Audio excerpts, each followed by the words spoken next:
Safdah TV. Assalamualaikum warahmatullahi wabarakatuh.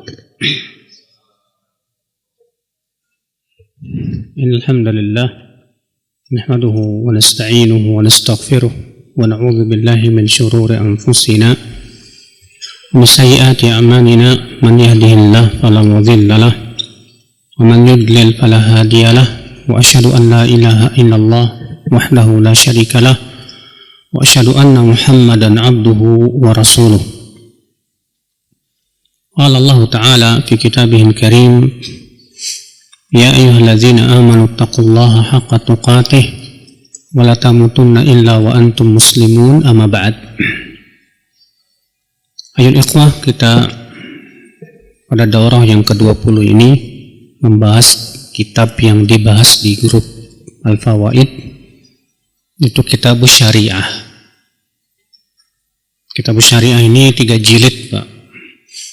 Namun yang akan kita bahas hanya beberapa permasalahan saja, karena tidak mungkin 3 jilid dibahas sekaligus. Kitabus Syariah ini termasuk salah satu rujukan akidah al-sunnah wal jamaah yang ditulis oleh Imam Al-Ajurri Abu Bakar, di mana beliau termasuk ulama ahlus sunnah yang sangat kuat berpegang kepada sunnah Nabi Sallallahu Alaihi Wasallam, di mana beliau adalah murid dari muridnya Imam Ahmad. Nantinya beliau tidak bertemu dengan Imam Ahmad, tapi bertemu dengan murid-murid Imam Ahmad bin Hanbal. Kita langsung saja kepada pembahasan kitab di halaman nomor 1. Beliau memberikan, dan ini merupakan bab yang pertama dari Kitabus Syariah, itu fis sam'i wa ta'ati liman waliya amran muslimin wa sabri alaihim wa injaru wa tarkil khuruji alaihim ma aqamus salah, tentang mendengar dan taat kepada ulil amri, orang yang mengurus urusan kaum muslimin, yaitu pemimpin mereka, dan sabar menghadapi mereka walaupun mereka berbuat zolim, dan tidak memberontak kepada mereka selama mereka masih mendirikan sholat. Ini beliau, ya, pertama kali yang dibahas dalam kitab ini tentang masalah ini, Pak. Karena masalah ini adalah merupakan ciri khusus daripada kelompok atau firqah yang pertama kali muncul. Di mana firqah yang pertama kali muncul adalah kaum Khawarij. Kaum apa? Khawarij. Di mana kaum Khawarij, di antara keyakinan mereka adalah memberontak kepada pemimpin muslim yang zalim. Dan di antara keyakinan kaum Khawarij adalah mengkafirkan pelaku dosa besar. Sehingga menurut kaum Khawarij, semua yang berhukum dan hukum selain Allah kafir, murtad dari agama Islam, halal darahnya dan boleh diperangi, bahkan wajib diperangi. Dan ini tentu tidak sesuai dengan keyakinan dan akidah Ahlussunnah wal Jamaah. Akidah Ahlussunnah wal Jamaah meyakini, Pak, bahwa tidak semua yang berhukum dan hukum selain Allah itu kafir. Dengan bukti di zaman Rasulullah SAW ada Raja Najasyi. Raja Najasyi masuk Islam. Ketika dia telah masuk Islam dan tetap menjadi raja, dia tidak berhukum dan hukum Allah. Namun ketika ia meninggal dunia, apa yang terjadi? Rasulullah SAW mengumumkan kepada para sahabat, ya, mata rajulun salih, telah meninggal orang yang saleh. Lalu Rasulullah SAW menyolatkan beliau dengan sholat gaib. Ini bantahan akhwal Islam terhadap kaum Khawarij, ya, bahwa tidak setiap orang yang berhukum dan hukum selain Allah itu apa? Kafir. Di sana ada yang diberikan uzur karena muta'awil, di sana ada yang sampai kepada derajat fasik, dan di sana bahkan juga ada yang sampai kepada derajat kafir sesuai dengan keadaannya. Karena kalau kita perhatikan, setiap orang yang berbuat maksiat itu ada makna berhukum kepada hukum selain Allah. Contoh, orang yang makan riba. Riba hukum Allah bukan? Bukan. Riba bukan hukum Allah. Maka orang yang makan riba, dia dianggap berhukum kepada hukum selain Allah. Orang yang zina hukum Allah bukan? Bukan. Maka orang yang berzina, dia sudah berhukum dan hukum selain Allah. Maka orang yang mengkafirkan semua yang berhukum dan hukum selain Allah, sama saja mengkafirkan semua pelaku dosa besar. Dan ini memang keyakinan kaum Khawarij. Kapan pelaku dosa besar itu dikafirkan dengan ijma para ulama, Pak? Kalau sudah sampai kepada derajat istihlal, meyakini kehalalannya. Contoh misalnya kalau ada orang meyakini zina halal, nggak apa-apa. Iya. Riba halal, nggak apa-apa. Ini pun juga harus ditegakkan hujah dulu, Pak. Karena bisa jadi orang ini terkena syubhat misalnya.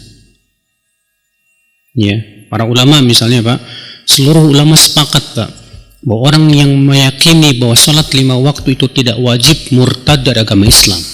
Ini hukuman secara terhadap perbuatannya. Tapi hukuman terhadap pelakunya terkadang belum tentu kita kafirkan karena adanya syubhat.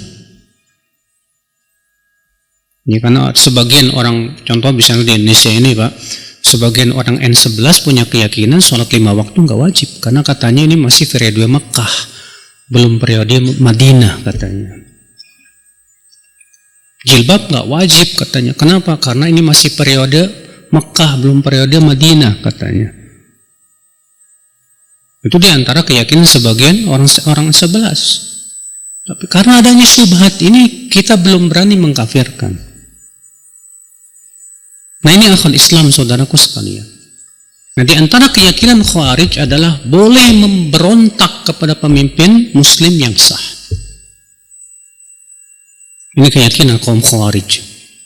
Dengan ijma seluruh ulama Ahlus Sunnah wal Jamaah, mereka mengingkari orang yang punya pemikiran seperti ini.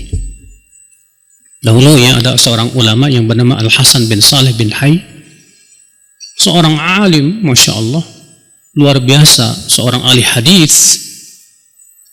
Apa kata Imam Adz-Dzahabi? Kana yaras saif. Ia memandang bolehnya memberontak kepada pemimpin Muslim yang sah. Maka itu apa yang terjadi, seluruh ulama Ahlussunnah di zamannya mentahdzir dia, kan? Dan melarang untuk duduk di majelisnya. Subhanallah, akhal Islam. Maka di sini beliau ya membawakan bab ini penting sekali, Pak, karena inilah yang akan membedakan antara Ahlus Sunnah dengan Khawarij. Karena masalah sikap terhadap pemimpin ini merupakan pokok akidah Ahlus Sunnah wal Jamaah. Bukan masalah cabang, bukan masalah parsial, tapi ini masalah pokok masalahnya. Yang bisa membedakan mana Ahlus Sunnah, mana kaum Khawarij.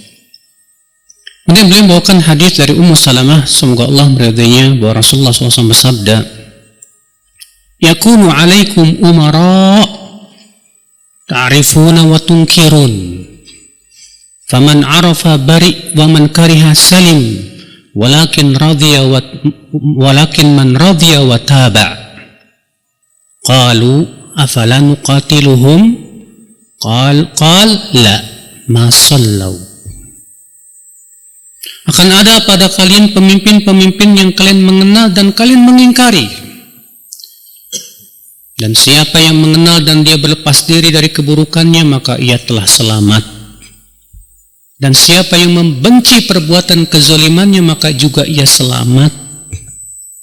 Akan tetapi yang binasa itu adalah yang ridho terhadap kezaliman pemimpin dan pengikutnya dan mengikutinya. Apa kata para sahabat, Pak? Apakah boleh kami memerangi pemimpin seperti ini, wahai Rasulullah? Apa kata Rasulullah? Tidak boleh, selama mereka masih sholat. Antum tahu nggak, Pak? Kaum takfirin di negeri kita ini membawakan hadis ini cuma sampai ini saja nih. Walakin man radiya wa taba. Cuma sampai situ.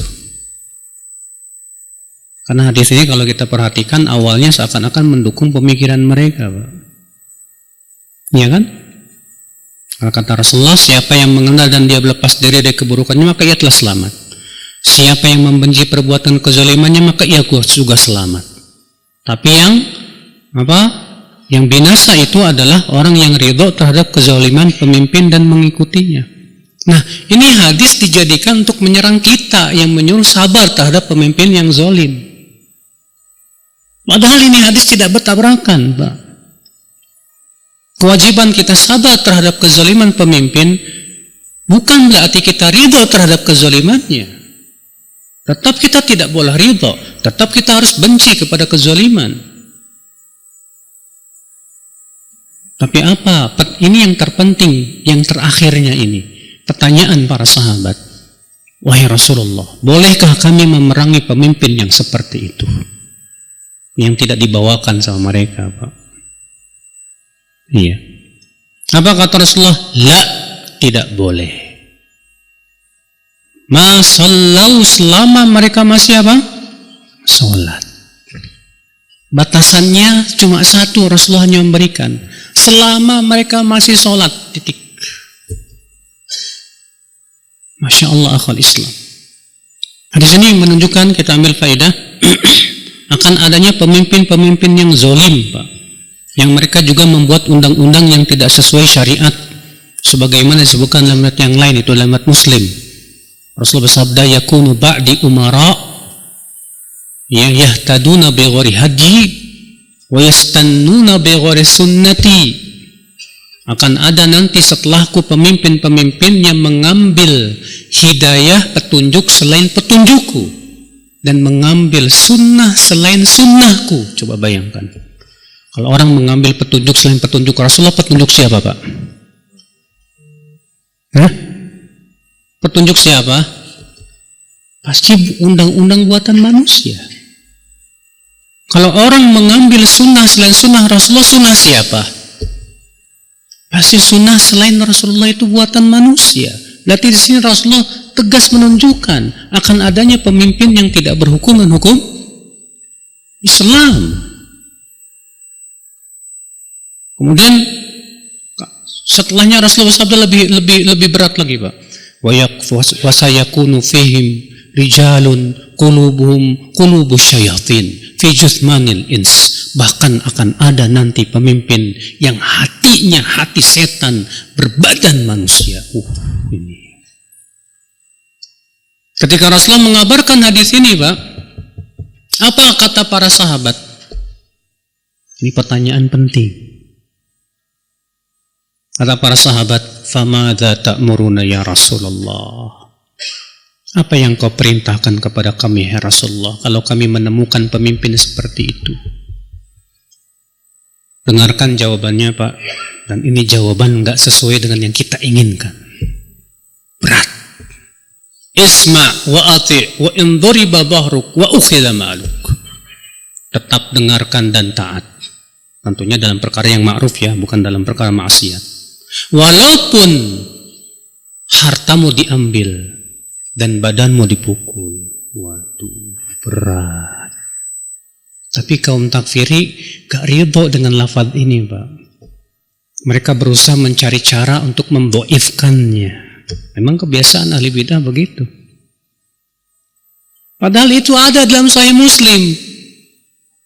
Dan dikuatkan oleh asar Umar bin Khattab ketika menulis surat kepada seorang tabi'in, saya lupa nama tabi'in itu, dengan lafaz yang mirip.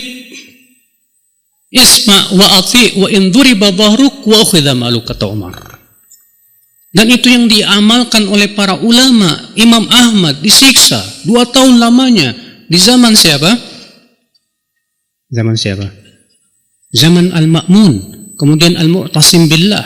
Kemudian al-wathiq billah, 2 tahun beliau disiksa hanya untuk mengatakan Al-Quran makhluk. Tapi beliau tidak mau mengucapkannya. Sampai di zaman al-wathiq kemudian beliau pun dilepaskan, dibebaskan. Sesampainya di rumah, berkumpullah para fuqaha Baghdad dan para ulama mengajak untuk memberontak. Padahal beliau sudah 2 tahun disiksa, beliau tetap mengatakan apa?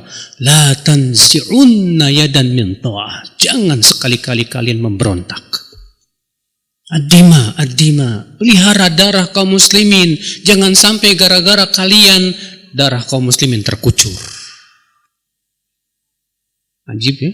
Mungkin kalau kita yang kayak Imam Ahmad, bayangkan beliau 2 tahun disiksa, Pak. Dicambuk sampai dikatakan dalam manaqib Imam Ahmad itu yang ditulis Imam Baihaqi, kalaulah cambuknya itu cambukan ke unta, jatuh tuh unta. 2 tahun Imam Ahmad. Tapi ternyata ketika diajak memberontak, Imam Ahmad menolak. Syekhul Islam Ibnu Taimiyah berapa kali dipenjara Pak karena tuduhan orang-orang yang tidak suka kepada beliau. Tapi tetap beliau melarang memberontak, tidak boleh memberontak. Baca kitab-kitab beliau. Memang sudah dari dulu Pak, ulama-ulama ahlu sunnah itu dizolimi oleh pemimpin. Tapi tidak pernah alhamdulillah satupun ulama ahlu sunnah yang menyuruh memberontak. Bahkan menyuruh sabar dan sabar. Wah, padahal mereka dizolimi, Pak. Padahal mereka disiksa, mereka dipenjara, mereka, wah Masya Allah. Tapi tetap mereka menyuruh sabar. Nggak kayak kita zaman sekarang. Kumpulin massa, berkuar-kuar, jelek-jelekin di mimbar-mimbar, mengajak memberontak. La haula wala quwata illa billah. Bikin gerakan bawah tanah. Kau sendiri bawah tanah ya, adanya cacing, tikus, ya. Allahul musta'an. Ini akal Islam azan ya Allah. Ini din, Pak. Kenapa para ulama begitu kuat berpegang kepada sunnah? Karena mereka yakin bahwa petunjuk Rasulullah itu yang terbaik. Karena Rasulullah tidak mungkin berbicara dari apa? Hawa nafsunya. Rasulullah sallallahu alaihi wasallam disebutkan oleh Allah, wa ma yantiqu anil hawa in huwa illa wahyu yuha. Tidaklah Muhammad berbicara dari hawa nafsunya, akan tetapi adalah wahyu yang Allah wahyukan kepadanya. Maka kewajiban kita sami'na. Cuma masalahnya yaitu Pak, banyak di antara kita nggak setuju dengan hadis-hadis itu. Apalagi kalau lagi semangat-semangatnya itu untuk memperjuangkan Islam ya. Pemuda-pemuda yang jadi pengantin buat bom bunuh diri itu, Pak. Paling nggak suka dengan hadis-hadis seperti ini, Pak. Paling nggak suka ketika kita bacakan kesabaran para ulama menghadapi pemimpin zalim dan anjuran mereka untuk tetap sabar. Paling nggak suka mereka. Ikhwatlah Islam. Kemudian faedah yang kedua, wajib kita membenci perbuatan zalim pemimpin dan berlepas diri. Maka itu adalah jalan keselamatan. Lihat. Jadi sabarnya kita terhadap kezaliman pemimpin bukan berarti hati kita ridho, tidak. Bukan berarti kita mengikuti kezalimannya, tidak boleh. Tetap kita benci kepada kezaliman. Siapapun yang berbuat zalim kita pasti benci, Pak. Kita harus benci. Faedah yang ketiga, kebinasaan bagi orang yang ridho dengan kezaliman pemimpin dan mengikutinya. Terus gimana dong Ustaz kalau pemimpin zalim? Apakah kita diam saja? Akhi, Rasulullah SAW memberikan kepada kita cara menasihati. Nabi mengatakan apa? Man arada an yansah lidhi sultan fala yubdihi alaniyah. Siapa yang ingin menasihati pemimpin, jangan terang-terangan. Tapi hadis ini berusaha didhaifkan oleh mereka. Padahal hadis ini ada beberapa jalan yang saling menguatkan satu sama lainnya. disahihkan oleh para a'immah. Lalu mereka berusaha untuk membawakan asar-asar dari sebagian ulama salaf yang mengingkari pemimpin secara terang-terangan. Subhanallah, hadis dia buang. Dia bawakan asar yang sesuai dengan keinginan mereka. Memang demikian akhwal Islam. Kalau pengikut hawa nafsu akan berusaha mencari cara, ya, supaya bagaimana sesuai dengan keinginan mereka. Akhwal Islam. Cuma masalahnya begitu Pak. Sekali lagi, manhaj seperti ini tidak akan disukai oleh orang-orang yang dipenuhi hatinya dengan kebencian biasanya Pak. Kita ini menasihati terang-terangan aja nggak didengerin, apalagi sembunyi-sembunyi. Kita katakan ya akhi, yang menyuruh Rasulullah. Dan Rasulullah tidak mungkin berbicara dengan kebatilan. Dan para sahabat besar pun menasihati agar jangan menasihati pemimpin secara terang-terangan. Saudaraku seiman, azan ya Allah wa ya. Maka kewajiban kita ikuti Rasul. Wallahi akhi, mengikuti Rasul itu pasti keselamatan. Wallahi keselamatan. Akan tetapi tetap kita tidak boleh memberontak kepada pemimpin seperti itu. Kenapa? Karena Nabi SAW ditanya oleh para sahabat. Dan ini pertanyaan yang penting sekali. Bolehkah kami memerangi mereka wahai Rasulullah? Kata Rasulullah, tidak boleh selama mereka masih sholat. Bagaimana kalau mereka sudah tidak sholat? Bukankah itu menunjukkan bahwa boleh diperangi? Kata para ulama, melihat dan menimbang maslahat dan mudaratnya. Kalau ternyata malah menimbulkan mudarat yang lebih besar, maka tidak boleh, hukumnya haram. Hukumnya apa? Haram. Kemudian beliau membawakan perkataan Yazid bin Muhallab. Ia berkata, Wallahi law anna an-nasa idza ibtulu min qibali sultanihim sabaru ma labithu an yarfa'allahu dzalika anhum. Demi Allah, kalau manusia diuji dengan penguasa yang zalim, lalu mereka sabar, tak lama Allah akan angkat ujian itu dari mereka. Kalau sabar.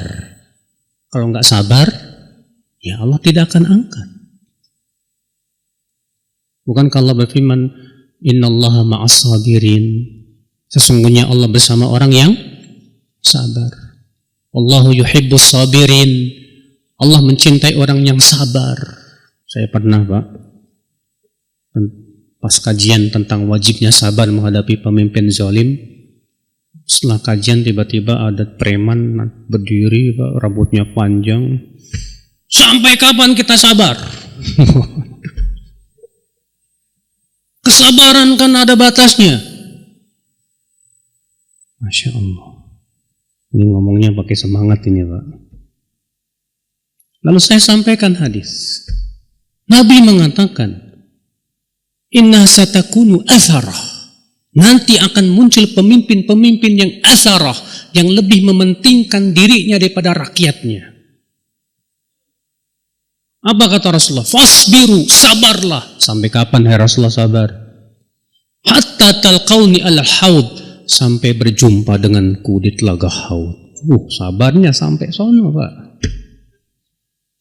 Kamu mau enggak berjumpa dengan Rasulullah di telaga haud? Kalau kamu mau sabar. Karena itu perintah Rasulullah Sallallahu Alaihi Wasallam. Tapi kalau kamu enggak mau ketemu Rasulullah di telaga haud, silahkan enggak sabar.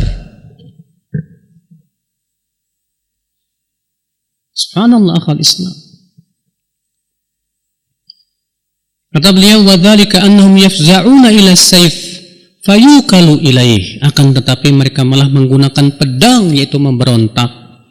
Akhirnya Allah pun tidak bantu mereka. Wallahi ma ja'u biyaumin khairin qat. Demi Allah mereka tidaklah mendatangkan kebaikan sama sekali. Memang betul. Yang namanya memberontak itu tidak ada kebaikannya Pak. Kata para ulama Pak, memberontak itu tidak menegakkan agama, tidak juga memperbaiki dunia. Silakan antum baca setiap pemberontakan dalam sejarah Islam, nasibnya selalu mengenaskan.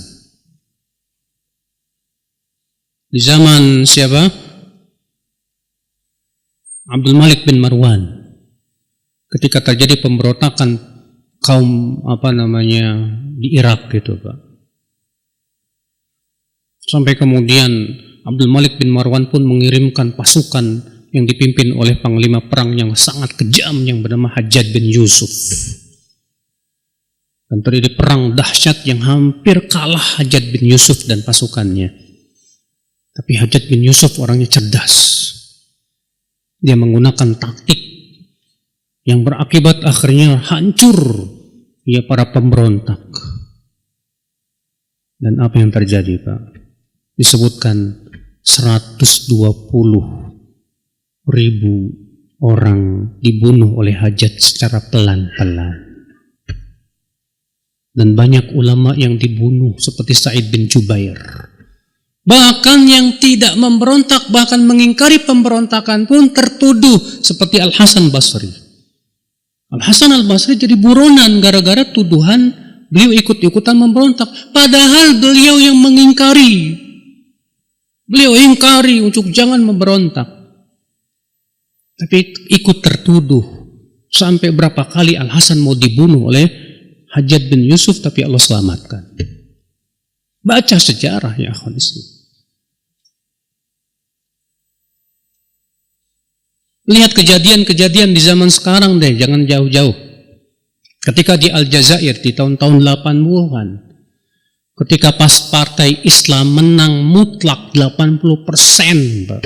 Lalu kemudian dibatalkan oleh pemerintah Perancis, karena waktu itu Aljazair di bawah Perancis. Akhirnya marahlah kaum muslimin, terjadi pemberontakan yang luar biasa. Teman-teman yang di Aljazair cerita, Pak. Antum baca kitab yang berjudul Madarikun Nadhar fi Siyasah yang ditulis oleh Syekh Abdul Malik Ramadhani. Beliau orang Aljazair yang memang merasakan betul saat terjadi pemberontakan itu. Itu dalam kitab tersebut beliau ceritakan itu, Pak. Kejadian-kejadiannya itu. Judulnya Madarikun Nadhar fi Siyasah yang kemudian diterjemahkan oleh Ustaz Abu Ihsan Al-Athari yang berjudul Pandangan Tajam Terhadap Politik. Gara-gara terjemahan ini beliau dapat penghargaan. Iya. Apa yang terjadi, Pak? Sampai kata beliau, kami yang jadi korban rakyat jelata. Rakyat, ya, kalau nggak dibunuh sama pasukan pemerintah, ya akan dibunuh oleh orang pemberontak. Betul-betul tidak aman, sampai-sampai kami mau pergi ke masjid aja nggak berani, katanya. Subhanallah. Seperti itu keadaannya akhwan Islam. Di Suriah sampai sekarang dihabisi. Kenapa? Awalnya dari pemberontakan, Bapak sekalian. Para ulama sudah menyuruh sabar, jangan memberontak. Tapi kemudian memberontak. Dihabisi. Sampai rakyat yang tak berdosa pun ikut dihabisi. Itu hasilnya, saudaraku. Tidak menegakkan agama, tidak memperbaiki dunia. Iya. Kemudian beliau pun membawakan firman Allah Ta'ala, wa tammat kalimatu rabbikal husna ala bani Israila bima sabaru. Wa dammarna ma kana yasna'u fir'aunu wa qaumuhu wa ma kanu ya'rishun. Dan telah sempurnalah perkataan Tuhanmu yang baik sebagai janji untuk Bani Israel disebabkan kesabaran mereka. Antum tahu kesabaran Bani Israel kenapa, Pak? Ya? Kan waktu itu Fir'aun membuat sebuah keputusan, membuat sebuah undang-undang bahwa anak-anak laki-laki Bani Israel dibunuhin. Gimana coba kalau anak-anak kita dibunuhin, Pak? Kira-kira antum berontak gak? Apa kata Nabi Musa? Wa qala Musa liqaumi ista'inu billahi wasbiru. Wahai kaumku, mintalah tolong kepada Allah dan sabarlah. Karena mereka lemah, gak punya kemampuan. Sementara Fir'aun dengan tiraninya yang sangat kuat, dan memang pasukan Fir'aun waktu itu termasuk pasukan terkuat di dunia saat itu. Apa kata Nabi Musa? Ista'inu billahi wasbiru. Mintalah tolong kepada Allah dan sabarlah. Innal arda lillah. Sesungguhnya bumi itu milik Allah. Yurisuha may yasha'u min ibadih. Allah akan wariskan kepada siapa yang Allah kehendaki dari hamba-hambanya. Wal aqibatu lil muttaqin. Namun akibat baik tetap untuk orang yang bertakwa. Bersabarlah menghadapi Fir'aun, Pak. Sabar dan sabar. Akhirnya Allah tenggelamkan Fir'aun dan bala tentaranya dalam apa? Laut Merah. Maka Allah mengatakan, wa tammat kalimatu rabbikal husna ala bani Israila bima sabaru wa dammarna ma kana yasna'u fir'aunu wa qaumuhu wa ma kanu ya'rishun. Dan kami hancurkan apa yang telah dibangun oleh Fir'aun dan kaumnya itu, dan apa yang telah mereka buat itu. Masya Allah. Jadi kalau kita sabar itu sebetulnya, Pak, tinggal menunggu waktu. Asal mau sabar. Tapi kalau nggak sabar, ya Allah tidak akan bantu kita. Kapan Allah bantu? Kalau kita sabar. Karena Rasulullah tegas mengatakan, wa'lam annan nasr ma'as sabr. Ketahuilah, pertolongan Allah itu datang setelah kesabaran. Setelah apa? Setelah sabar. Ya, makanya ketika kita sabar juga jangan tergesa-gesa. Udah sabar Ustadz, nih udah lama banget. Sampai kapan? Ya sampai ketemu Rasulullah di Telaga Haud, kata Rasulullah. Kan yang terpenting kita dapat pahalanya yang besar. Yang penting itu kita dapat kemenangan yang hakiki. Menang di akhirat. Kalau di dunia kemenangan kecil, Pak. Cuma masalahnya kita lebih mengharapkan kemenangan di mana? Di dunia, Pak. Iya. Tapi Allah pasti akan bela, Pak. Orang-orang yang sabar dan membela agamanya pasti dibela oleh Allah.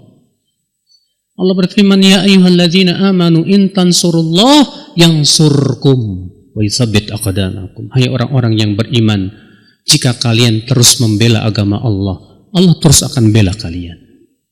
Dan Allah akan kokohkan kaki kalian di atas agamanya.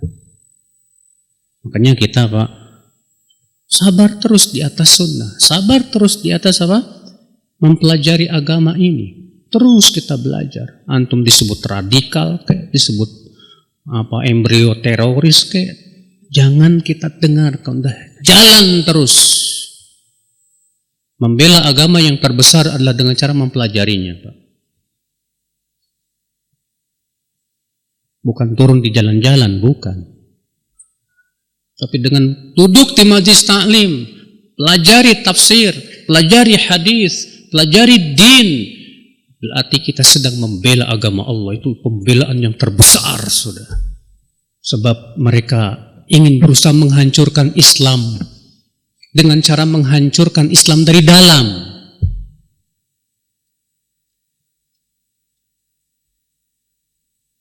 Mungkin kalau ada orang yang menjelek-jelekan, mencela Rasulullah, semua akan turun ke jalan, hatta preman. Ya enggak? Tapi kalau ada orang pakai sorban, pakai jubah, ngomongnya pakai bahasa Arab, terus menafsirin Quran seenaknya, nafsirin hadis seenaknya, semua orang diam 1000 bahasa. Yang membela siapa? Yang bangkit membela, membantah hanya para ulama dan orang-orang yang punya ilmu. Makanya keberadaan antum di majlis ta'lim tidak disukai oleh mereka. Semakin umat Islam paham tentang din, semakin susah untuk disesatkan, Pak. Dan semakin umat Islam jauh dari din dan tidak mau belajar agama, semakin mudah disesatkan, Pak. Ya Allah. Antum lihat di Saudi. Di Saudi itu kristenisasi nggak pernah berhasil. Karena ulamanya banyak. Setiap kali orang yang mau kristenisasi di Saudi pulang-pulang masuk Islam. Bukannya mengkristenkan, dia sendiri masuk Islam pulang-pulang. Kalah hujah. Coba bandingkan dengan di kita. Datang pakai Indomie aja udah ganti agama. Jauh dari din masalah.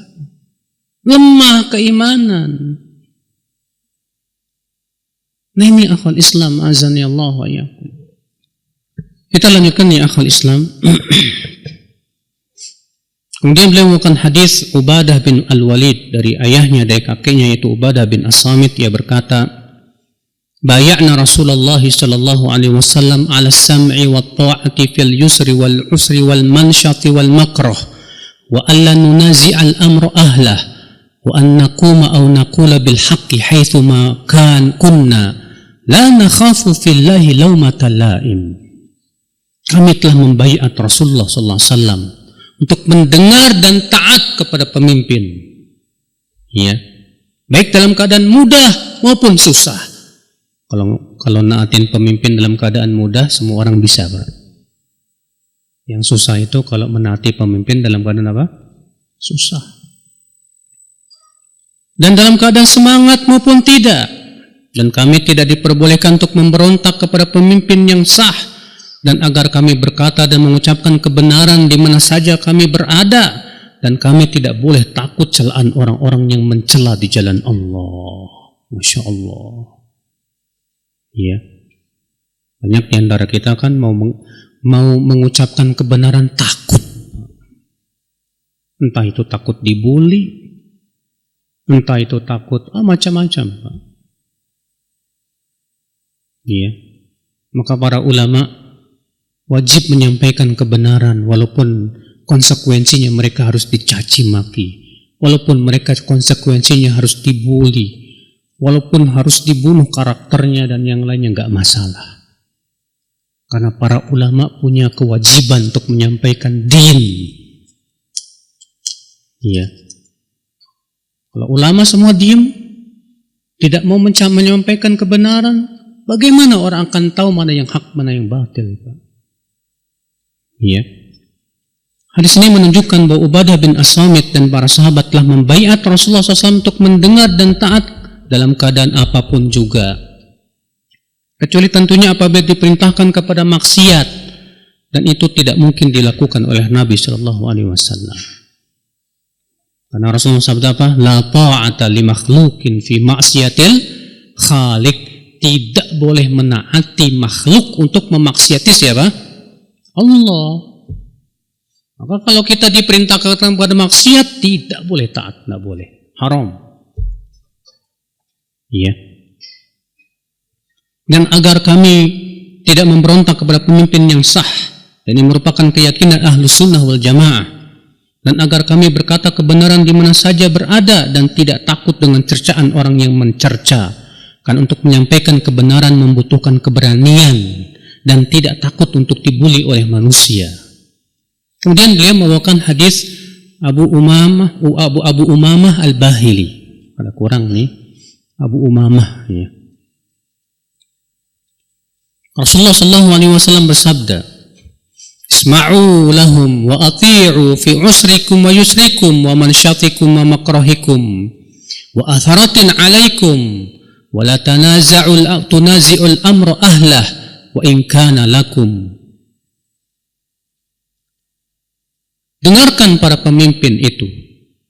Taati mereka dalam keadaan susah maupun mudah, dalam keadaan semangat maupun terpaksa, dan dalam keadaan pemimpin lebih mementingkan dirinya daripada rakyatnya. Tuh lihat, Pak. Gimana sih maksudnya pemimpin mementingkan dirinya daripada rakyatnya, Pak? Rakyatnya dicuekin, hak-haknya tidak dipenuhi, maunya dirinya aja.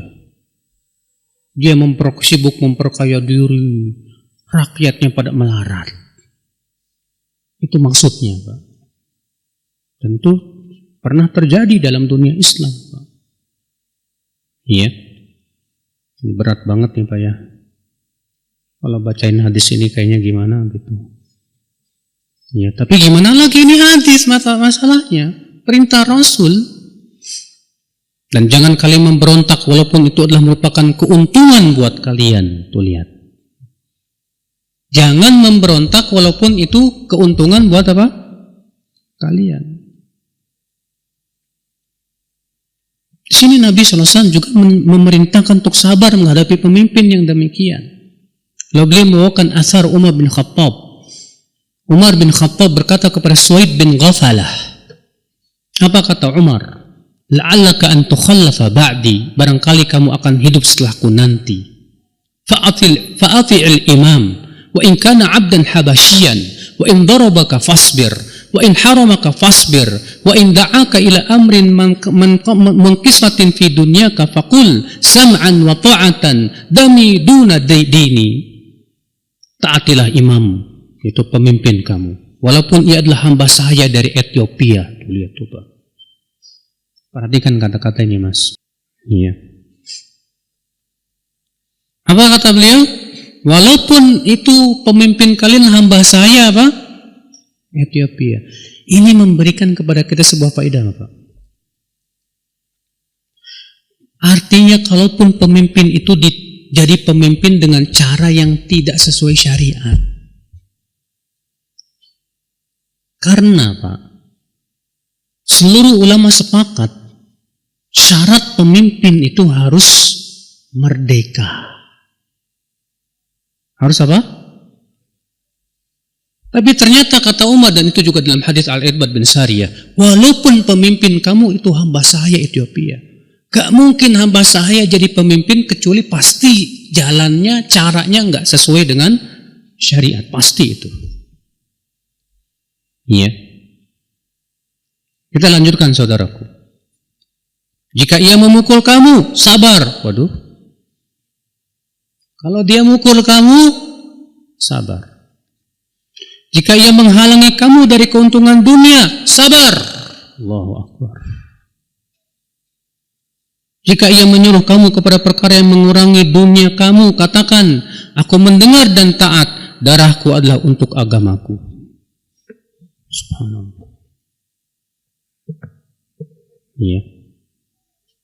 Kalau pemimpin kita ngambil dunia kita, suruh sabar Pak. Kayak zaman sekarang kan, mobil ada pajaknya, ini pajak, itu semua dipajakin, ya. Pusing kita terkadang. Tapi suruh sabar, gimana lagi? Yang nyuruh Rasul, para sahabat menyuruh. Nah saudaraku sekalian, di sini Umar bin Khattab menasihati Suwaid bin Ghafalah agar sabar menghadapi pemimpin yang zalim, walaupun dia itu pemimpin hamba sahaya Ethiopia, walaupun dia memukul kita dan mengambil dunia kita. Subhanallah. Ini semakna dengan hadis lain yang diriwayatkan Muslim bahwa Rasulullah mengabarkan akan munculnya pemimpin-pemimpin yang hatinya hati syaitan berbadan manusia. Nabi ditanya apa yang harus kami lakukan, Nabi bersabda, sabar walaupun mereka memukulmu dan mengambil hartamu. Tetap sabar. Inilah keyakinan Ahlus Sunnah wal Jamaah. Cuma Ahlus Sunnah yang melakukan ini Pak. Selain Ahlus Sunnah enggak. Selain Ahlus Sunnah tidak akan pernah mau melakukan ini Pak. Karena apa? Karena Ahlus Sunnah itu prinsipnya ngikutin Allah dan Rasulnya walaupun berat, walaupun tidak sesuai dengan hawa nafsu. Masya Allah. Tuh. Tapi ya gitu Pak, walaupun kita terus menyuruh orang untuk sabar, tetap aja dianggap radikal, tetap aja dianggap apa? Ya ini embrio teroris nih. Gak masalah kok. Ente mau nyebut kita radikal kayak apa, kayak gak masalah. Kita tetap jalan, kita pengen masuk surga kok. Dan kami tetap akan melaksanakan titah-titah Rasulullah SAW untuk sabar. Iya. Baik, kemudian kita masuk di halaman 6. Baik Pak, fadlul qu'ud fil fitnah 'anil khawd fiha. Keutamaan duduk di masa fitnah di mana kita tidak tenggelam padanya. Fitnah yang dimaksud di sini ketika fitnah terjadi peperangan di antara kaum muslimin karena memperebutkan kedudukan biasanya, Pak. Sehingga terjadi perang. Maka kita disuruh duduk, jangan ikut-ikutan. Ya. Wa takhawuful uqala ala qulubihim an tahwa ma yakrahuhu Allah Ta'ala. Dan para orang-orang yang berakal takut jika hati mereka condong kepada apa yang Allah benci. Walzumul buyut wal ibadah lillahi ta'ala, dan anjuran untuk senantiasa di rumah untuk beribadah kepada Allah Ta'ala di masa fitnah. Artinya di masa kaum muslimin berperang satu sama lainnya, kita jangan ikut-ikutan. Iya, kita di rumah aja udah. Kemudian beliau membawakan hadis Abu Hurairah, Rasulullah SAW bersabda, takunu fitnah, nanti akan datang fitnah. Al-qa'id fiha khairun minal mashi, orang yang duduk di zaman fitnah lebih baik daripada orang yang berjalan. Wal mashi fiha khairun minas sa'i, orang yang berjalan lebih baik daripada orang yang berlari.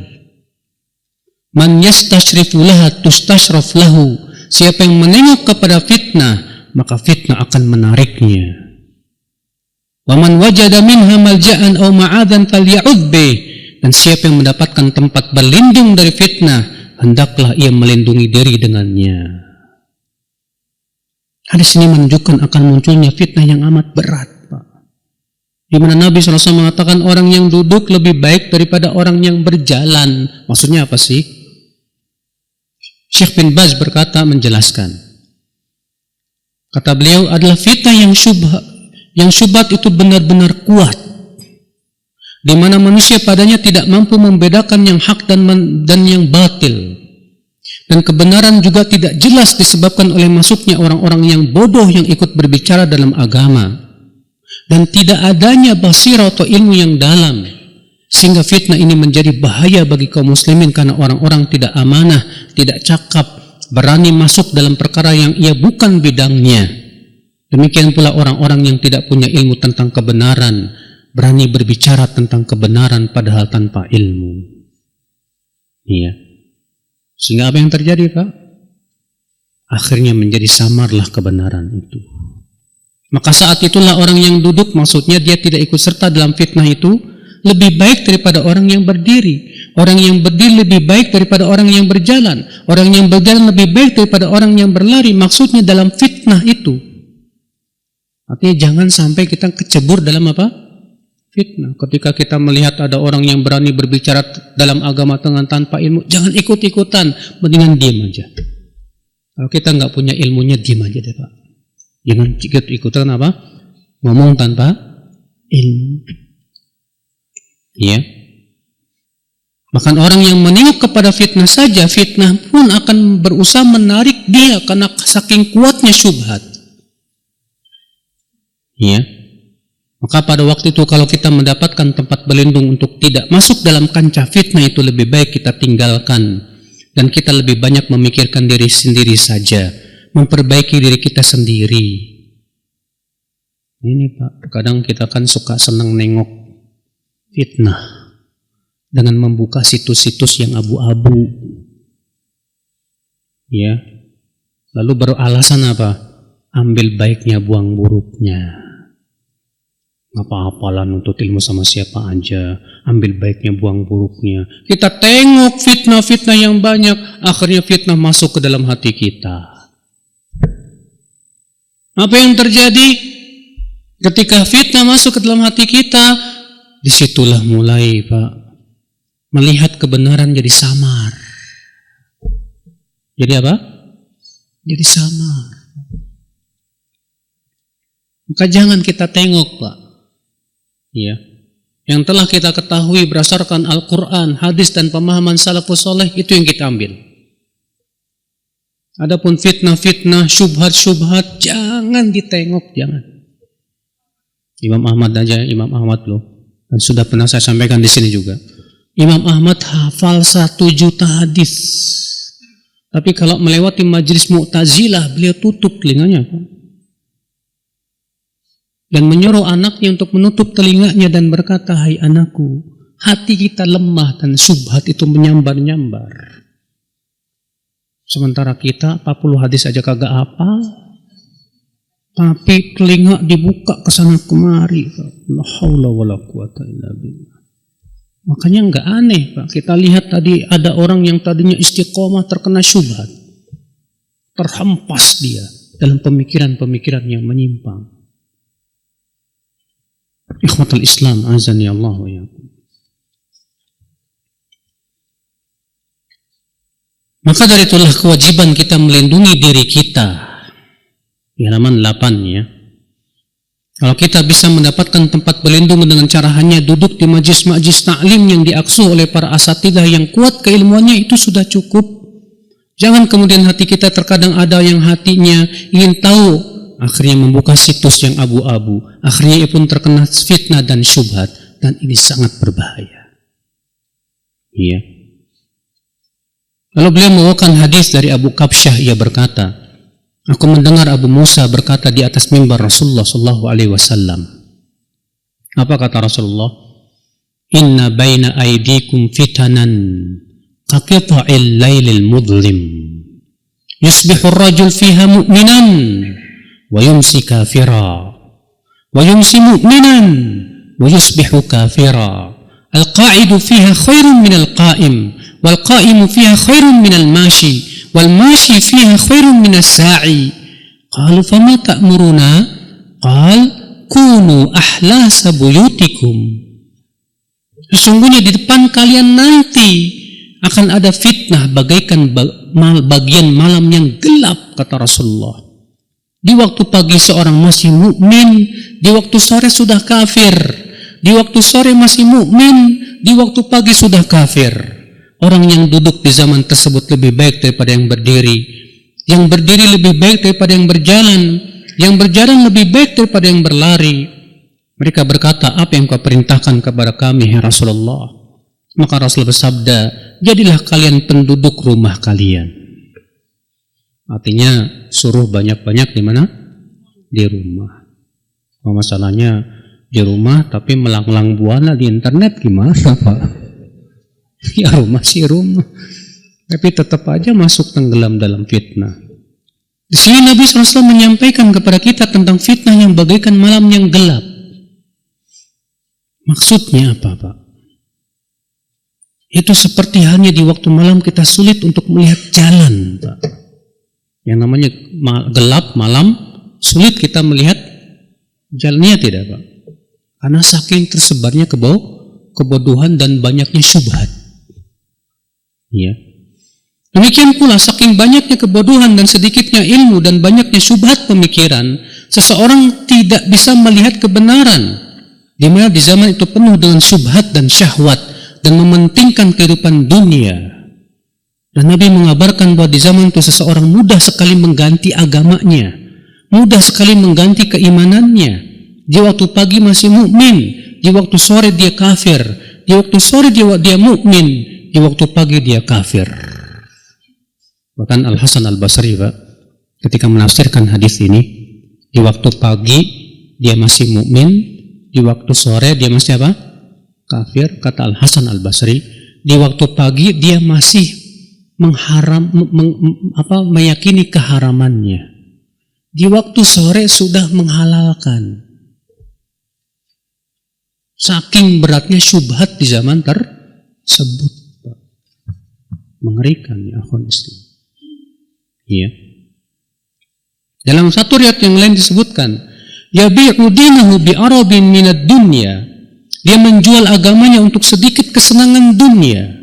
Itu menunjukkan akan beratnya fitnah di masa itu. Fitnah syahwat, cinta dunia yang berlebih, sehingga mereka hanya memandang seakan-akan hidup di dunia saja. Dan mereka pun meremehkan keimanan, mereka meremehkan agama, dan tidak peduli apakah imannya akan hilang atau tidak. Yang mereka pikirkan hanya dunia. Ini mengerikannya, Islam. Subhanallah.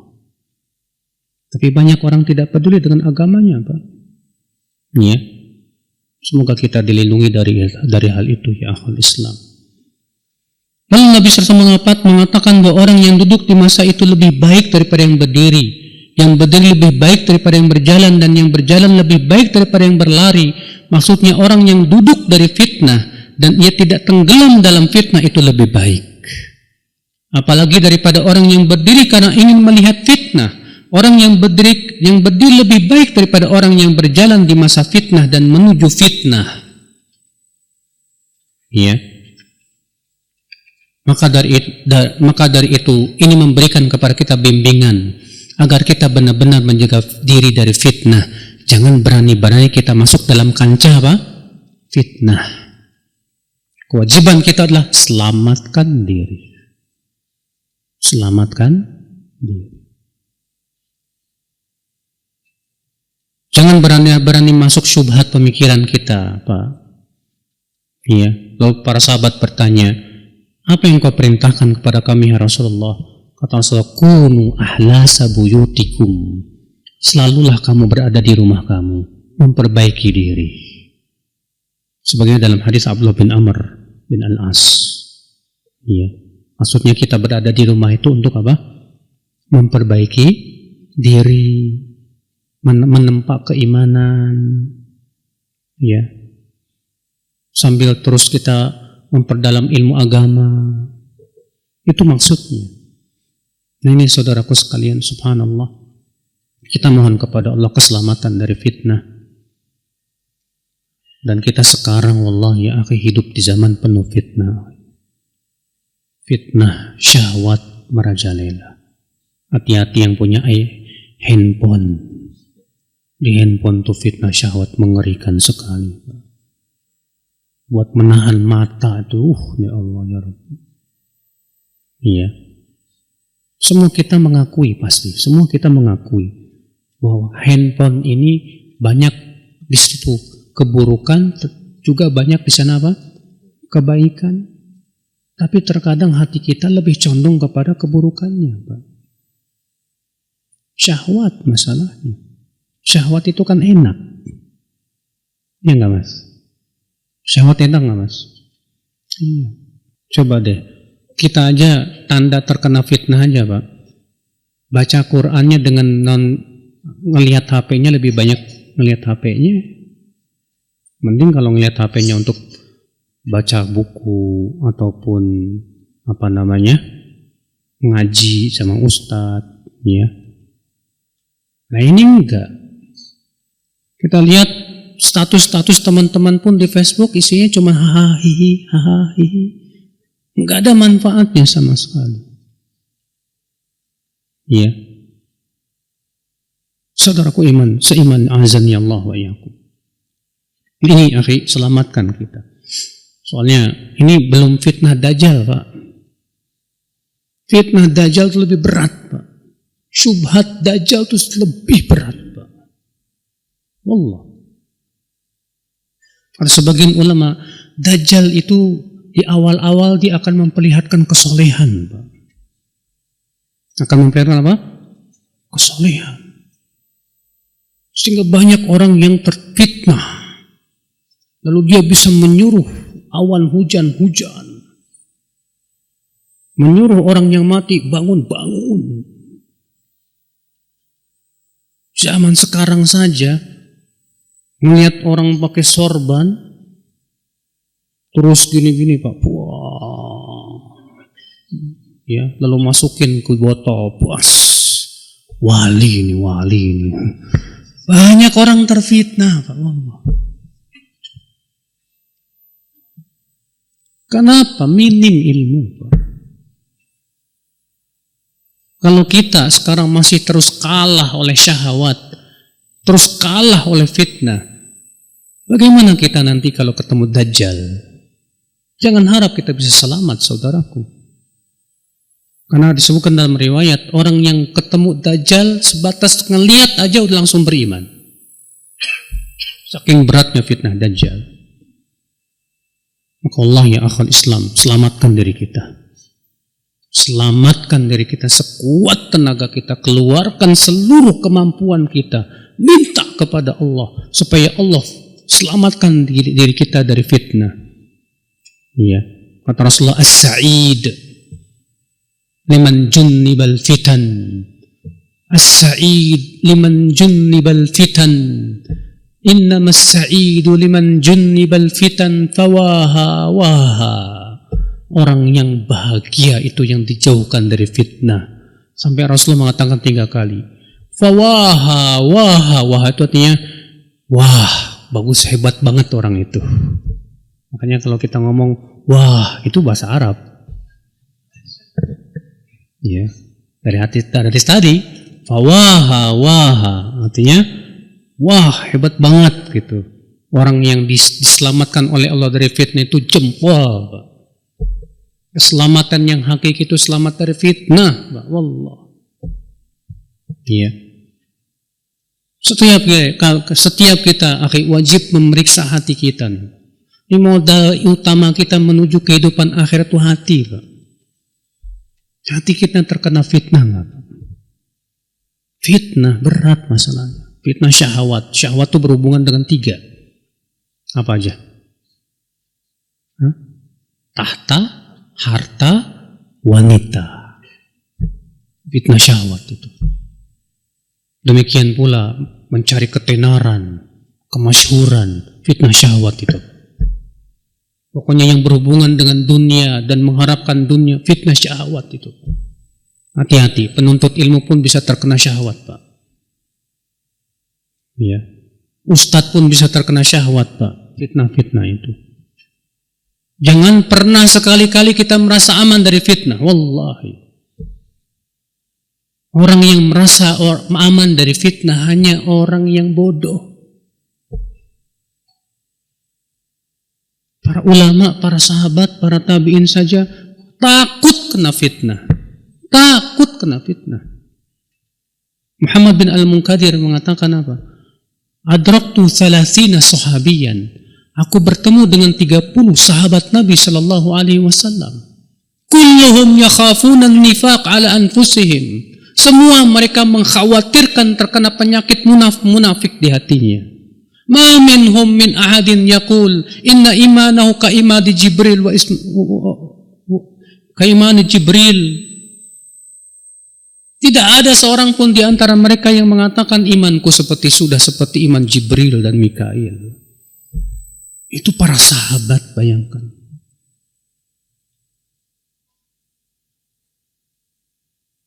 Akhwal Islam, saudaraku seiman, azani Allah wa iyyakum. Maka ya akhi, jangan menganggap remeh fitnah. Kalau kita sudah menganggap remeh fitnah, itu tandanya kita akan jatuh kepada apa? Fitnah Allah. Iya. Kita masuk lagi ke halaman 11. Sepertinya untuk menghabiskan buku ini juga nggak keburu ya. Al-hathu ala tamasuk bi kitabillahi ta'ala wa sunnati rasulillahi sallallahu alaihi wasallam wa sunnati ashabihi radhiyallahu anhum wa tarkil bid'ah wa tarkil nadhar wal jidal fima yukhalifu fil kitab wa sunnah wa qawla sahabati radhiyallahu anhum.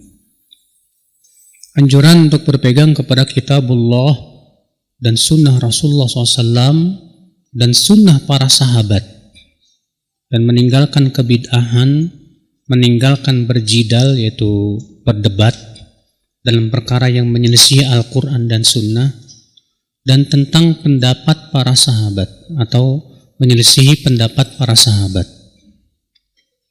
Iya. Sini beliau membawakan hadis Jabir bin Abdullah, ia berkata adalah Rasulullah SAW yaqulu fi khutbatihi. Beliau biasanya dalam khutbahnya mengatakan nahmadullaha bima huwa ahlu.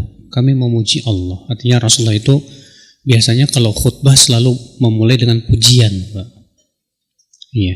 Bisa dengan innal hamdalillah nahmaduhu wa nasta'inu atau alhamdulillah wassalatu wassalamu atau yang lainnya. Bahkan cuma alhamdulillah saja nggak apa-apa. Iya. Itu kebiasaan Rasulullah, tapi itu hukumnya tidak wajib. Tsumma yaqul. Kemudian beliau bersabda, "Man yahdihillah fala mudhillalah, wa man yudlil fala hadiyalah." Asdaqul hadithi kitabullah azza wa jal, wa ahsanul huda huda Muhammadin sallallahu alaihi wasallam, wa syarrul umuri muhdatsatuha, wa kullu muhdatsatin bid'ah, wa kullu bid'atin dhalalah, wa kullu dhalalatin finnar. Siapa yang Allah beri hidayah kepadanya, maka tidak ada yang bisa menyesatkannya. Dan siapa yang Allah sesatkan, maka tidak ada yang bisa memberinya hidayah. Ucapan yang paling benar adalah kitabullah. Petunjuk yang paling baik adalah petunjuk Rasulullah sallallahu alaihi wasallam. Seburuk-buruk perkara adalah yang diada-adakan. Dan setiap yang diada-adakan itu bid'ah. Dan setiap bid'ah itu sesat. Dan setiap kesesatan dalam api neraka. Sahih sesuai dengan syarat Muslim dan sanadnya hasan.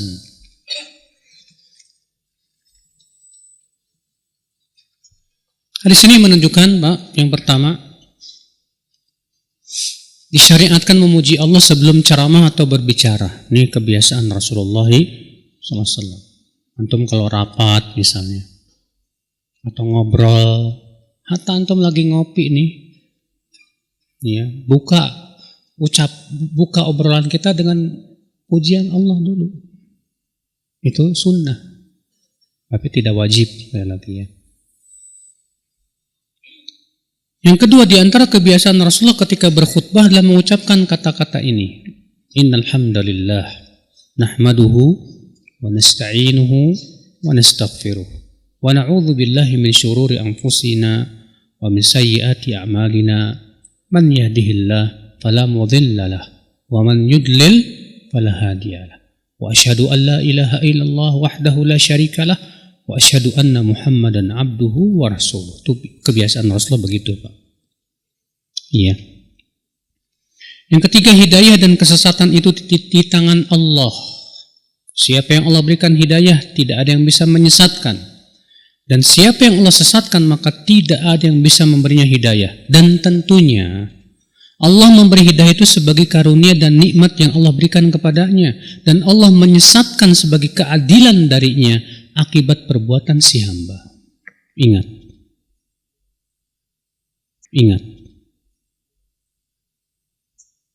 Hidayah itu nikmat dan karunia. Sedangkan kesesatan itu adalah keadilan. Ini kaidah yang harus kita pahami betul. Kalau kita dikasih hidayah oleh Allah, murni itu karunia dari Allah. Syukuri nikmat tersebut. Pertahankan hidayah sampai akhir hayat. Nah, banyak orang yang dikasih hidayah tapi tidak dijaga, Bapak, hidayah itu. Dia tidak pertahankan, tidak disyukuri, akhirnya itu hidayah dicabut lagi sama Allah. Ada orang yang tadinya hijrah, tapi subhanallah dia sia-siakan hidayah yang Allah sudah berikan. Balik lagi ke masa-masanya yang gelap itu, subhanallah. Makanya kalau kita sekarang alhamdulillah mau duduk di majlis taklim, kita mau alhamdulillah mempelajari kitabullah, sunnah Rasulullah. Wallahi akhi, ini karunia Allah yang besar, wallah. Syukuri nikmat ini, Pak. Pertahankan. Jangan sampai Allah ambil kembali akibat kita menyia-nyiakan titipan Allah kepada kita ini. Ya. Sebaliknya kesesatan, Allah sesatkan seseorang sebagai keadilan dari Allah, bukan karena Allah menzaliminya. La. Karena Allah tegas mengatakan apa? Wala yadhlimu rabbuka ahada. Rabbmu tak akan pernah menzalimi siapapun. Allah berfirman, innallaha la yadhlimu mithqala dzarrah. Sesungguhnya Allah tidak akan pernah berbuat zalim sebesar biji sawi pun juga. Allah berfirman, wa ma ana bidhallamin lil abid, dan aku tidak akan pernah menzalimi hamba-hambaku. Kenapa si fulan sesat? Karena dia sendiri. Makanya Allah mengatakan apa? Falamma zaghu azaghallahu qulubahum. Ketika mereka telah condong kepada kesesatan, Allah pun sesatkan mereka. Jadi enggak mungkin, Pak, Tiba-tiba seseorang disesatkan tanpa sebab, nggak mungkin. Kenapa si fulan bisa tersesat? Pasti ada sebabnya. Makanya dalam hadis Ibnu Mas'ud ya, Rasulullah sabda, "Inna ahadakum la ya'malu bi amali ahli jannah hatta ma yakunu bainahu wa bainaha illa dhira' fayasbiqu alaihi alkitab fayamalu bi amali ahli nar fayadkhuluha." Di antara kalian ada yang selama hidupnya mengamalkan amalan penduduk surga, sehingga jarak ia dengan surga tinggal sehasta. Namun ketentuan bertindak lain. Ia malah mengamalkan amalan penduduk api neraka di akhir hayatnya. Ia pun masuk ke dalam api neraka. Kenapa? Jadi kata Rasulullah, ada orang yang selama hidupnya beramal dengan amalan penduduk surga, tapi matinya su'ul khatimah. Mungkinkah Allah zalim? Tidak. Bisa jadi kata Al-Hafidz Ibnu Rajab, ada sesuatu yang tak terlihat oleh manusia. Dia tampak di hadapan kita soleh, beramal soleh, tapi Allah tahu apa yang ada di hatinya, Pak. Bisa jadi ia terkena sombong dan ujub, lalu ia mati dalam keadaan ia terkena sombong dan ujub itu. Matinya su'ul khatimah. Bisa jadi ia tertipu dengan banyaknya amal, Pak. Lalu ia menganggap remeh maksiat, akhirnya berbuat maksiat. Banyak faktor akhul Islam. Seseorang kok bisa mati su'ul khatimah padahal selama hidupnya dia selalu beramal saleh. Maka ini cambuk buat kita, akhi. Jangan pernah tertipu dengan banyaknya amal. Kita ya, yang sekarang sedang beramal saleh nih ya, jangan tertipu dengan kesolehan kita. Jangan. Kita tidak tahu apa yang Allah lakukan akibat maksiat-maksiat kita ya akhwal Islam. Kita tidak tahu. Maka dari itu ya akhwal Islam, azani Allah wa iyyakum. Ini mengerikan ya. Jangan sampai kita menganggap remeh maksiat. Bisa jadi gara-gara maksiat kecil atau yang kita anggap remeh kita disesatkan oleh Allah Subhanahu wa taala. Ya. Kita lanjutkan. Kemudian faedah yang nomor 4. Ucapan yang paling benar adalah kitabullah. Dan sebaik-baik petunjuk adalah petunjuk Nabi Muhammad sallallahu alaihi wasallam. Kata Rasulullah, "Fa inna asdaqal hadits kitabullah." Sebenar-benar ucapan itu kitabullah. Apa konsekuensinya kalau kita meyakini Al-Quran itu sebenar-benar ucapan, Pak? Antum yakin enggak? Al-Quran sebenar-benar ucapan, Pak. Berarti konsekuensinya pertama apa? Wajib kita benarkan semua yang ada dalam Al-Quran. Orang yang mendustakan satu ayat saja murtad dari agama Islam. Allah berfirman, "La ya'tihil batilu min baini yadayhi wala min khalfih." Tidak ada kebatilan dalam Al-Quran dari awal sampai akhir. Tidak ada sama sekali. Semua benar. Yang kedua konsekuensinya apa, Pak? Ikuti Al-Quran. Karena di dalamnya terdapat hidayah dan petunjuk dan kebenaran. Konsekuensinya yang ketiga ya akhwal Islam, senantiasa kita semangat untuk membaca dan mempelajari Al-Quran. Allah ya akhi. Kata Fudail bin Iyad, tanda orang yang cinta kepada Allah adalah cinta Al-Quran. Tanda orang yang cinta kepada Allah siapa? Dia mencintai Al-Quran. Iya. Kemudian sebaik-baik petunjuk siapa? Nabi Muhammad sallallahu alaihi wasallam. Hajjur Rasul. Ini yang harus betul-betul, dua ini Pak yang harus kita dahulukan di atas semua ucapan manusia. Allah berfirman, "Ya ayyuhalladzina amanu la tuqaddimu baina yadayillahi wa rasulih." Hai orang-orang yang beriman, jangan kalian mendahulukan atau mendahului Allah dan Rasulnya. Tuh lihat. Kata Ibnu Abbas ketika menafsirkan ayat ini apa? "Ai la tuqaddimu qawlan wala fi'lan." Jangan kalian mendahulukan ucapan ataupun perbuatan sebelum Allah dan Rasulnya mengucapkannya. Makanya Pak, atas dasar ini seorang muslim tuh Pak harus berjiwa ittiba. Tanda orang yang berjiwa ittiba itu apa Pak?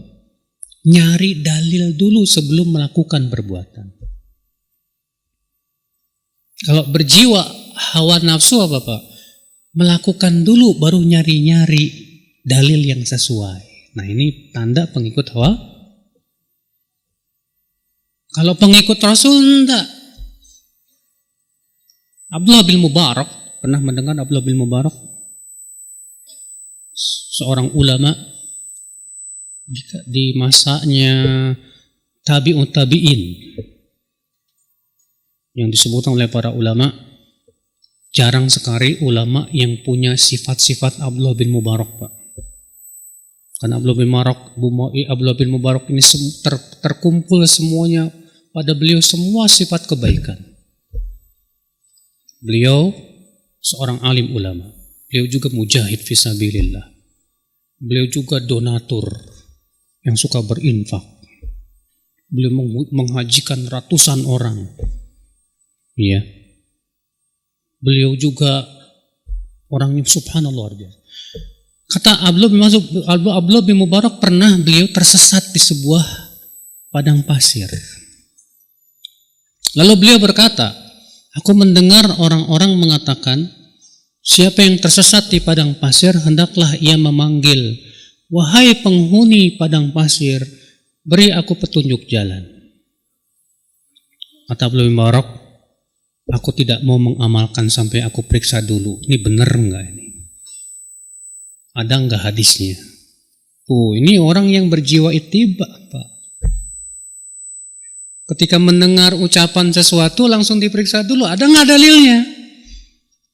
Kalau kita memang begitu jiwa ittibanya, Masya Allah. Kita pencari dalil, pengikut Rasul Sallallahu Alaihi Wasallam. Ucapan siapapun wajib kita lihat ada nggak dalilnya. Makanya nggak aib bagi seorang murid bertanya kepada gurunya, wahai guru, boleh tahu dalilnya apa? Dan jangan seorang guru marah ketika ditanya dalil. Maaf Pak, sebagian ustadz itu kalau ditanya dalil ngambek Pak. Nanya dalil, ngapain kamu nanya? Nanti dijelasin juga nggak bakalan paham kamu. Ya kan justru seorang ustadz kewajibannya memahamkan. Ini loh dalilnya. Iya. Supaya apa? Supaya kita tidak sebatas ikut-ikutan doang, Pak. Tapi kita tahu, oh ini loh ada dasarnya. Dari Al-Qur'annya, dari hadisnya, dari perkataan ulamanya. Kan enak kalau kita beragama jelas dalilnya kan? Iya. Karena kalau cuma cuma ngikut doang tanpa tahu dalilnya itu bukan ilmu namanya, Pak. Makanya kata Imam As-Suyuti mengatakan apa? Ajma'al ulama ala anna taqlid laysa bil ilm. Para ulama semua sepakat bahwa cuma ikut-ikutan doang tanpa tahu dalil itu bukan ilmu. Iya. Baik, kita lanjutkan. Nomor 5. Perkara yang paling buruk adalah bid'ah. Karena Nabi mengatakan begitu. Wa syarrul umur muhdatsatuha. Seburuk-buruk perkara itu yang diada-adakan. Dan setiap yang diada-adakan itu apa? Bid'ah. Cuma masalahnya kata bid'ah ini menyeramkan, Pak. Iya. Padahal sebetulnya yang mengucapkan kata bid'ah siapa? Rasulullah.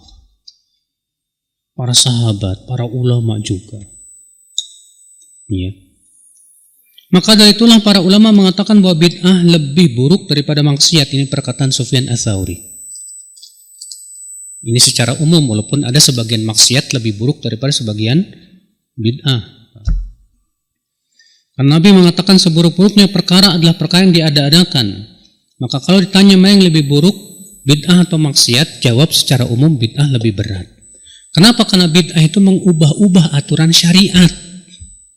Adapun maksiat itu melanggar larangan syariat. Coba antum tanya sama polisi, Pak, mana yang lebih berat, mengubah aturan atau melanggar aturan? Hah?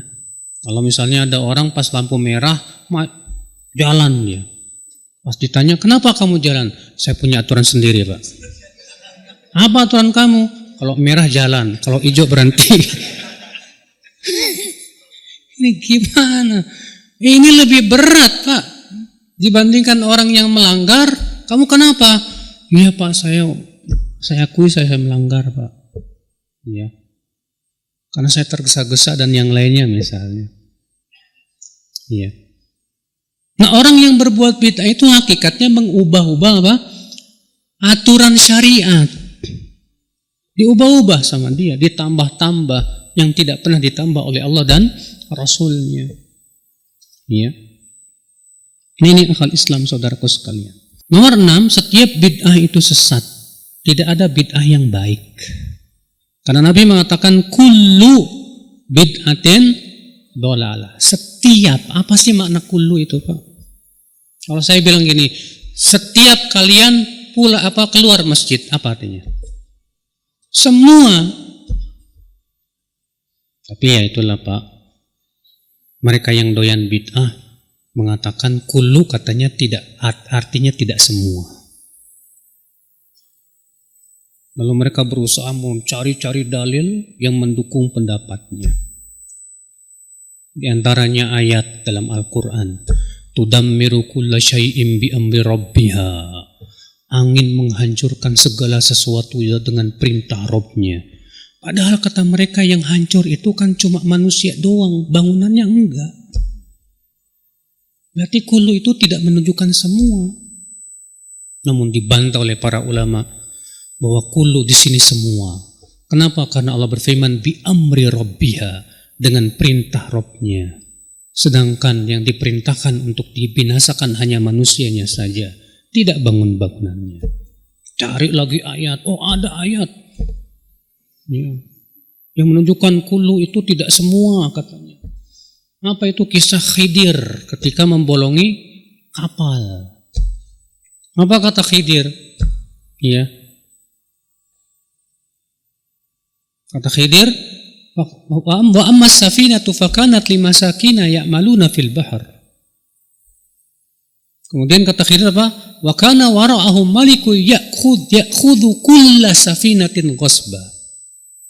Itu kapal punya orang-orang miskin yang mereka bekerja di lautan. Maaf sedikit menyimpang dikit karena ini ada faedah bagus nih. Kapal itu punya orang miskin. Orang miskin punya kapal. Orang miskin punya kapal. Jadi orang gimana ini? Nah, di sini para ulama mengambil istimbat bahwa orang miskin terkadang punya harta tapi tidak mencukupi. Mereka punya kapal buat cari ikan tapi hasilnya tidak mencukupi sehingga mereka dianggap orang miskin. Nah, ini faedah saja, Pak. Kita lanjutkan. Adapun kapal itu punya orang miskin yang mereka bekerja di laut dan di belakang mereka itu ada raja yang mengambil setiap kapal secara rampas. Kata mereka, kulla di sini menunjukkan tidak semua kapal. Justru yang diambil itu cuma kapal yang bagus-bagus saja. Berarti kan kulla di sini nggak semuanya. Kita jawab, kenapa? Ya, kulla di sini tetap semuanya, Pak. Karena di sana ada kalimat yang mahdhufah yang dihilangkan. Ada raja itu mengambil setiap kapal yang bagus dengan bukti Khidir membolonginya dan merusaknya. Kisah itu saja menunjukkan bahwa kulla itu semua, Pak. Tapi ada kalimat yang mahdhufah. Artinya semua kapal yang bagus. Buktinya apa? Buktinya Khidir membolongi kapal tersebut. Sehingga tetap pada maknanya kulla di sini semua. Makanya kalau Bapak bertanya kepada seluruh ahli usul fikih dan buka kitab-kitab usul fikih, ketika mereka membahas tentang masalah al-fadhul umum, lafaz-lafaz yang mempunyai makna umum, mereka masukkan kulla itu termasuk lafaz umum. Termasuk apa? Lafaz umum. Kalau mereka bikin lagi, setiap yang umum pasti ada yang mengkhususkan. Kita jawab, banyak banget ayat yang umum dan tidak ada yang mengkhususkan. Allah berfirman, wa khalaqa kulla syai'. Allah menciptakan segala sesuatu. Ada yang mengkhususkan itu ayat? Hah? Kalau dikatakan setiap yang umum, selalu ada kekhususan. Allah mengatakan Allah menciptakan segala sesuatu. Berarti ada sesuatu yang tidak diciptakan oleh Allah? Semua diciptakan oleh Allah Subhanahu wa ta'ala. Dan banyak lagi ayat yang menunjukkan kepada hal itu. Wallahu a'lam. Baik, Pak. Iya. Jadi setiap bid'ah itu apa? Sesat. Dan ini pembahasan masalah bid'ah ini panjang banget, Pak. Ya butuh waktu khusus. Iya, karena masalah ini masalah sangat pelik dan sangat sensitif. Ya. Banyak orang tidak mau ritualnya dianggap bid'ah. Dan banyak orang menganggap ketika kita berbicara ini bid'ah, ini bukan, katanya pengadilan akhirat. Sahih, Pak. Itu rojak pengadilan akhirat itu. Dikit-dikit ini bid'ah, itu bid'ah. Loh, kok pengadilan akhirat? Maksudnya gimana? Jadi mereka menganggap kalau sudah dicap bid'ah artinya pasti neraka. Ini pemahaman salah.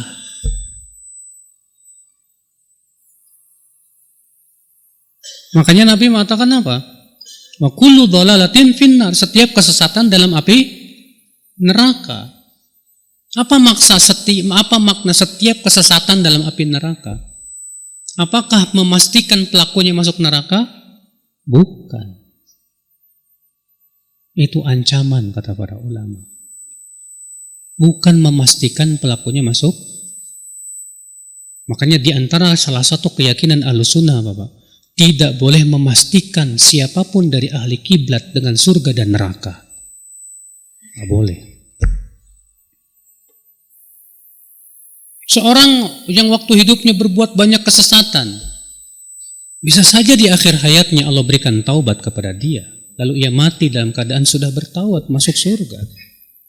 Atau bisa saja Pak, dia diberikan oleh Allah ujian yang berat dalam hidupnya, sehingga ujian itu menggugurkan dosa-dosa dia.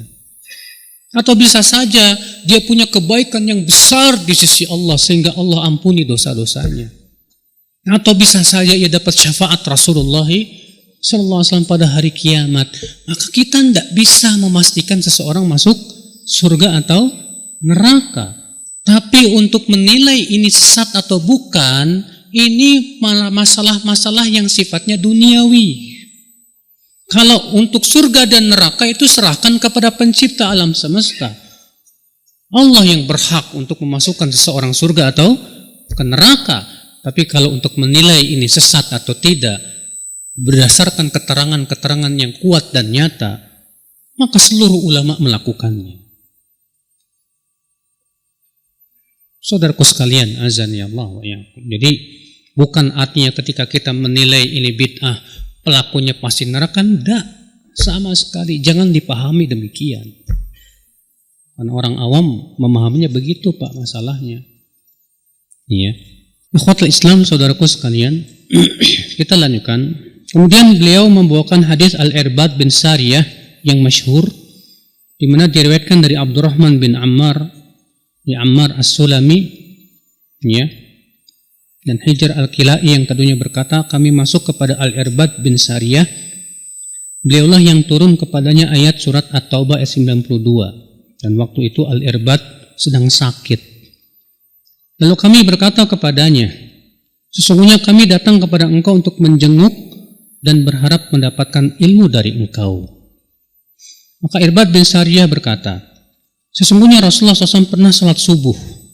Kemudian beliau menghadap kepada kami. Ini kebiasaan Rasulullah kalau habis sholat menghadap kepada makmum. Itu sunnah ya. Dan memberi kepada kami sebuah nasihat yang sangat menyentuh hati, yang membuat air mata kami berlinang dan hati kami sangat takut.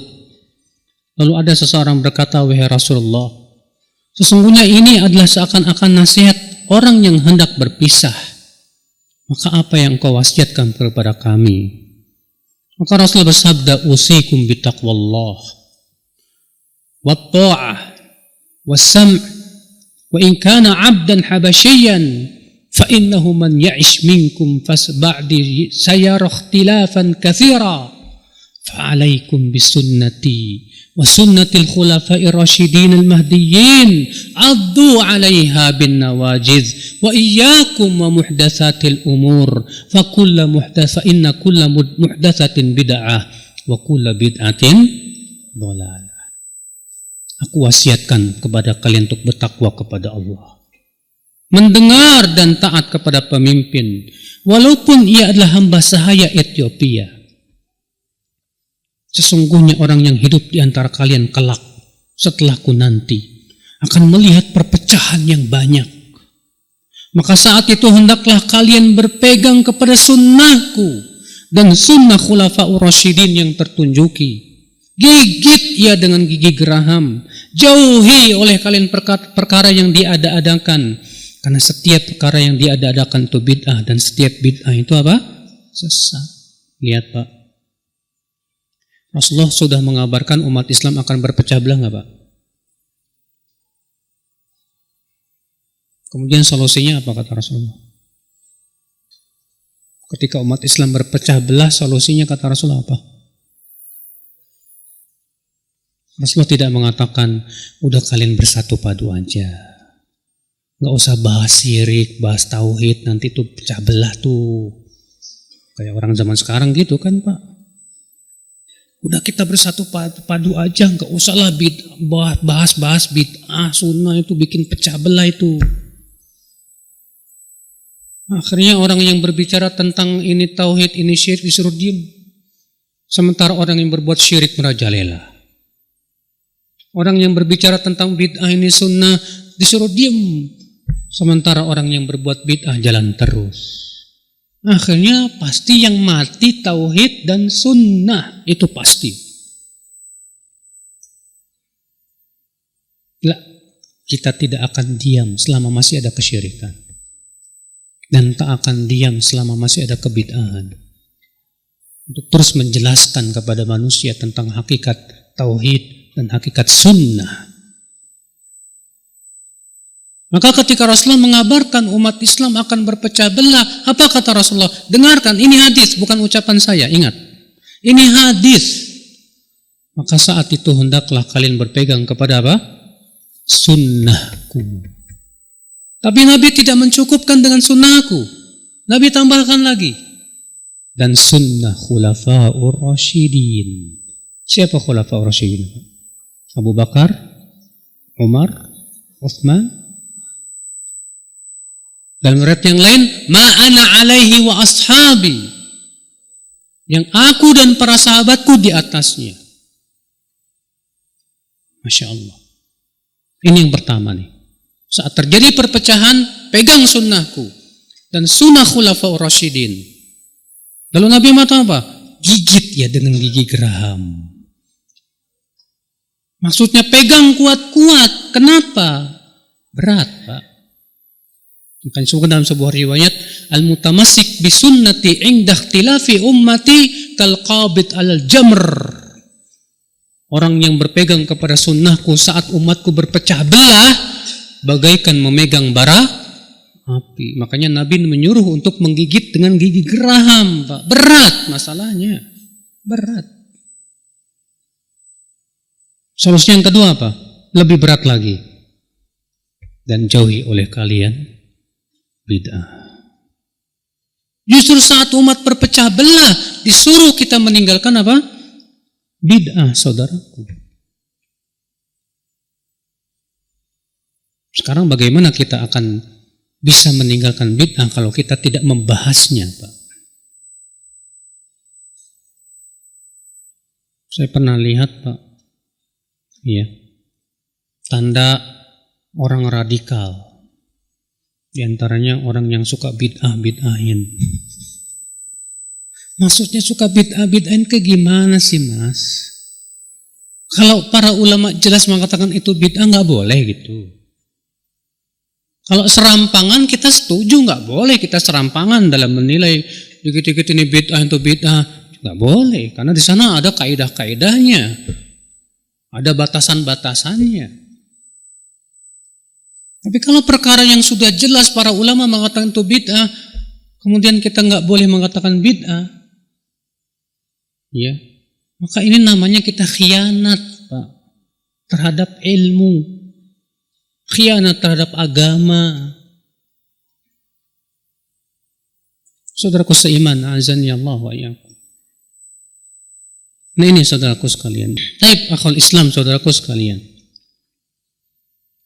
Hadis ini kita ambil faidah dari hadis Al-Irbad bin Sariyah. Yang pertama, hendaklah ketika kita memberikan nasihat, maka kita berusaha untuk memberi nasihat dengan sungguh-sungguh, sehingga benar-benar berpengaruh pada hati orang yang mendengarnya. Karena Nabi ketika dimintai nasihat, memberi nasihat sungguh-sungguh beliau. Faedah yang kedua, disyariatkan kita minta nasihat kepada ulama atau ustadz dan minta wasiat kepada mereka untuk kebaikan hidup kita dan diri kita. Sebagaimana halnya sahabat minta nasihat, minta wasiat. Faedah yang kedua, orang yang hendak bersafar hendaklah disyariatkan juga meminta datang kepada orang alim untuk minta wasiat. Karena sahabat ini mengatakan apa? Seakan-akan ini orang yang mau pergi jauh, berpisah. Tolong berikan kepada kami apa? Wasiat. Ya. Faedah yang keempat, wasiat yang terbaik adalah takwa kepada Allah. Karena itu sebaik-baik perbekalan, Pak. Yang kelima, wajibnya taat dan mendengar kepada pemimpin muslim walaupun dia hamba sahaya Ethiopia. Dan sudah kita sebutkan tadi. Yang keenam, umat Islam akan berpecah belah. Rasulullah yang mengabarkan. Umat Islam itu akan berpecah belah. Dan dalam ayat yang lain disebutkan bahwa umat Islam berpecah menjadi 73 golongan.